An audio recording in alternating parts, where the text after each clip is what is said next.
নমস্কার, B Bangla TV নিউজে আপনাদের সকলকে স্বাগত। সঙ্গে আছি আমি সন্তোষ। ইতিমধ্যেই আপনারা জানতে পেরেছেন ভারতীয় অলিম্পিয়ানরা ইতিমধ্যেই তারা প্যারিস অলিম্পিক্সে অংশগ্রহণ করেছে। বি বাংলা টিভি নিউজের পক্ষ থেকে প্রত্যেককে জানাই অনেক অনেক শুভেচ্ছা তাদের অগ্রিম পদক জেতবার জন্য। আপনারা ইতিমধ্যেই জানতে পেরেছেন ভারতীয়দের মধ্যে প্রথম কোনো মহিলা যিনি প্রথম দেশের হয়ে দেশকে গৌরব করলেন, প্রথম ব্রোঞ্জ জয়ী একজন মহিলা মনু ভাকর, যিনি দীর্ঘ 12 বছরের খরা কাটিয়ে ভারতকে গর্বিত করলেন এবং তিনি শুটারে পদক জিতলেন, ব্রোঞ্জ পদক জয়ী। তার জন্য প্রথমেই বি বাংলা টিভি নিউজের পক্ষ থেকে মনু ভাকরকে এবং তার পরিবার, তার কোচেসদের, তার স্টাফেদের সবাইকে আমরা অনেক অনেক শুভেচ্ছা এবং দেশকে গর্বিত করার জন্য অনেক অনেক অভিনন্দন। ইতিমধ্যেই প্রধানমন্ত্রী পদক জেতার জন্য অভিনন্দন জানিয়েছেন। আপনারা জানেন মনু ভাকর, এই মনু ভাকর সম্পর্কে আপনাদের কিছু ইনফরমেশন দিয়ে দিতে চাই।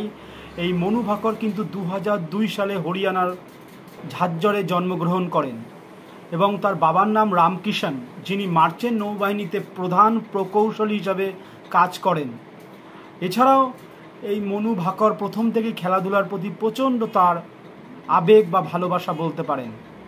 তিনি প্রথম 2018 সালে ISSF বিশ্বকাপে অংশগ্রহণ করে 2টো স্বর্ণপদক জেতেন 10 মিটার শুটে। এছাড়াও তিনি সর্বকনিষ্ঠা হিসাবে এই পদক জিতেছিলেন। এছাড়াও 2018 সালে কমনওয়েলথ গেমসে প্রথম নারী অংশগ্রহণকারী হিসাবে, প্রথম নারী হিসাবে তিনি 10 মিটারে শুটারেও তিনি জয়লাভ করেন স্বর্ণপদক হিসাবে। তার জয়ের যাত্রা অব্যাহত চলতে থাকে। অবশেষে ফাইনালি দেশকে গর্বিত করে আবারও একবার তিনি প্রথমবারের জন্য প্রথম পদক, ব্রোঞ্জ পদক জয়ী হিসাবে দেশকে গর্বিত করলেন মনু ভাকর। তাকে বি বাংলা টিভি নিউজের পক্ষ থেকে অনেক অনেক শুভেচ্ছা। আপাতত আপডেট এই পর্যন্তই। এরকম নিউজের আপডেটের জন্য চোখ রাখতে হবে শুধুমাত্র বি বাংলা টিভি নিউজের পর্দার ওপরে।